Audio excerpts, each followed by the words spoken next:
will address the crisis at the border that's killing Americans by the day and improve both our safety and our nation. This side is going to bring that border security under control. We want to secure the border. We don't want the executive branch to do everything through a pen and a phone.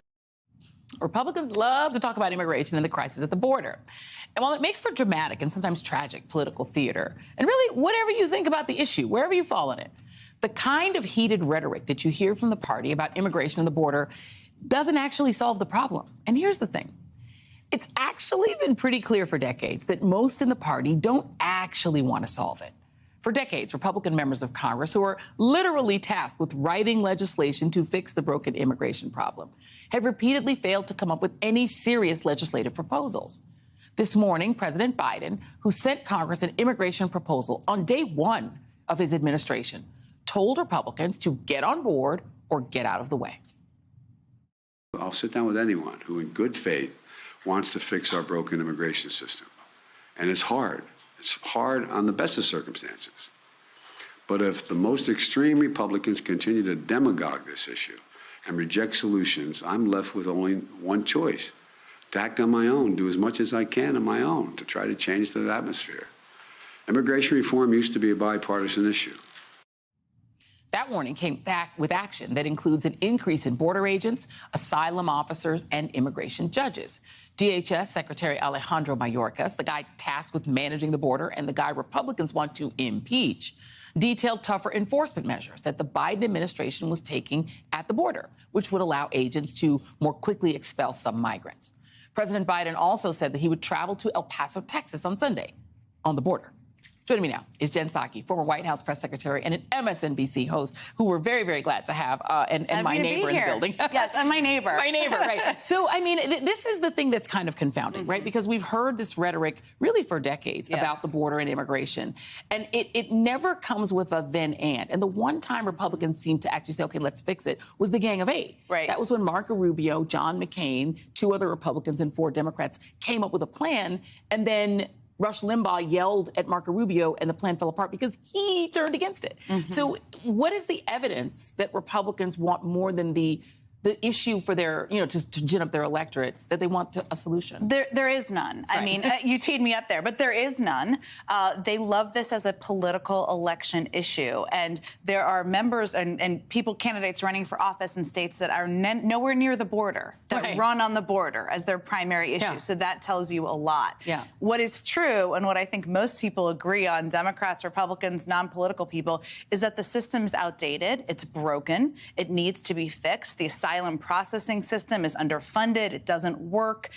There's not enough security at the border, or not the right kind of security, I should say, at the border. The wall was never going to work. It was insane, but that's not even the right kind of security. So there could be an actual policy substantive discussion here. Yeah. There won't be. There will not be. It's all optics and politics for them. Right. I mean, flying migrants to land, sit them at, Vice President Harris's doorstep. Using human beings as props. Yeah. That is what they are doing. Ripping children from the arms of their parents. Let's not forget that was their policy just a few years ago. So, I mean, the thing is, so if you have a good faith desire to change the situation at the border, which is a problem. People just piling up at the Mexican border. It becomes a problem for states that have to handle the influx of people.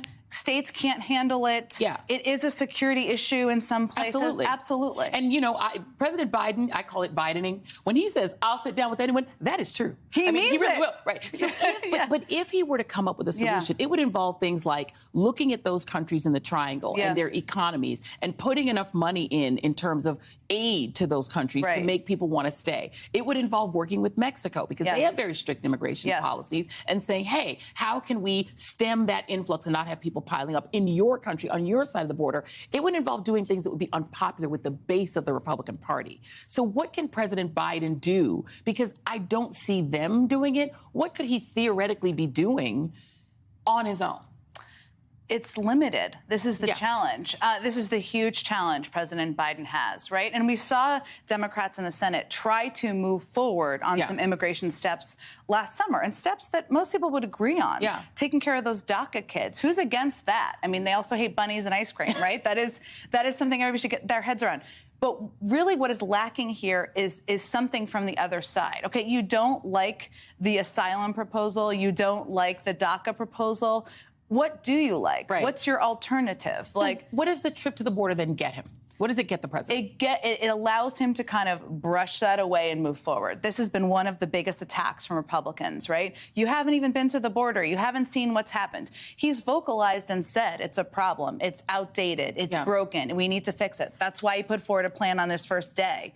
This allows him to say, I've been to the border. I've put forward a plan. What's in your cupboard? What are you putting forward? You know, one of the questions that I have had is, does the U.S. have a Latin America policy? Does it have a real Latin America policy? Because it does feel like this is an international issue, not a national issue. It's not an issue you can solve by fixing something in Texas.